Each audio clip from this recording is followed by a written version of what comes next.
What's up, everybody? I'm Jack Slater, aka the Comic Outlaw, yeah! And I hope you're ready, because we're gonna take you back. Fantastic Four, number 88. Yes, the Fantastic Four have found a new house, but this house has an uninvited guest, and we're gonna find out who that is. Now, the Fantastic Four are heading back from a mission dealing with Doom, and I must say, one of Doom's weirdest schemes. Anyways, the Fantastic Four are back. They just had that baby. Allison's been taking care of it. And everyone is just relieved to be home. Of course, Thing picks up Allison, all happy to see her. Reed and Sue cuddle their baby. And this is where they're trying to decide what exactly to name the baby.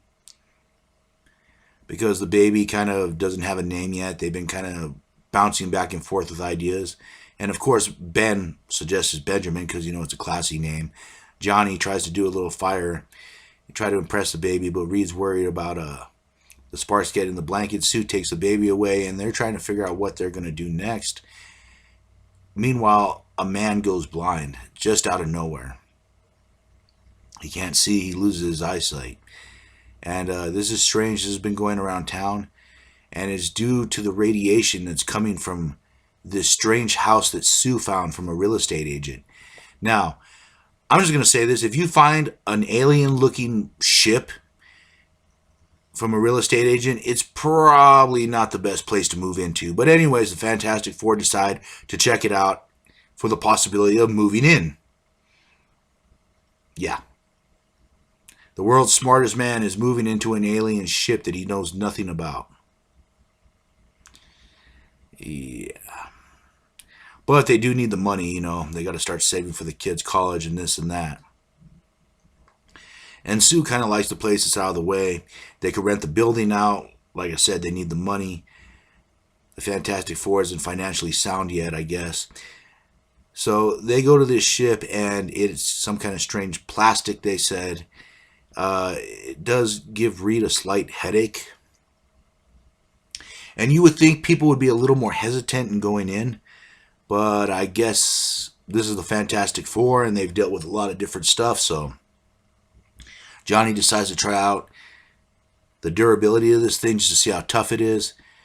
And, of course, with Reed's permission, he hits the ship, and it does nothing to it. This plastic or whatever it is that it's made out of is something new, something different, and something Reed hasn't seen, which just gets his curiosity and pulls them into the ship. They're looking around, of course, and Reed is just getting a splitting headache as they're going around the ship, trying to figure out what and who built it. But it seems like a nice enough place. But in the meantime, someone's watching them, plotting, planning.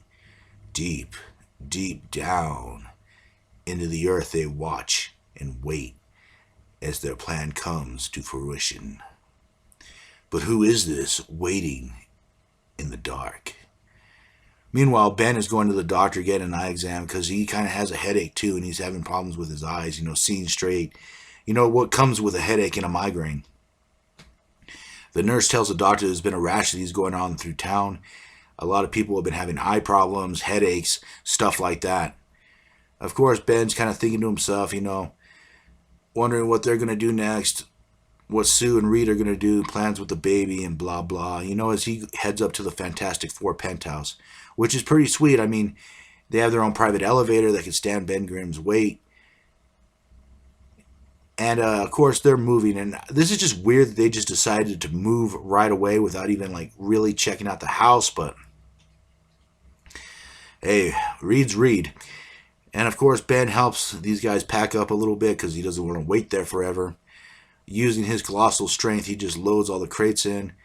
And they move into this place, and Reed is just looking around, trying to see what he can do, trying to install security measures just in case someone pops in. The basic stuff that any scientist does, trying to find a place where there's inventions, that kind of thing. And then out of nowhere, a trap gets set. These stung bolts start firing out. And then a weird jar kind of just pops down on him that he slithers out of.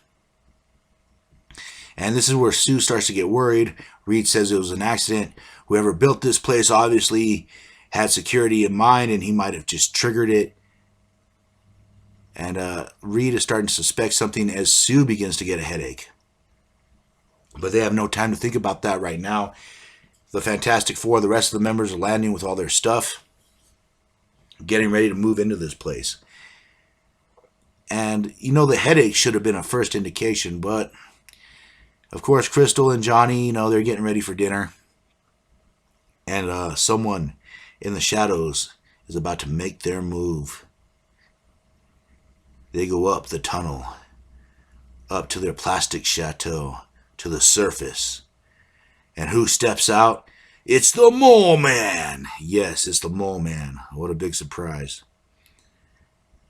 But yes, he has a plan to make everyone go blind using the ship and a certain kind of radiation and sonics.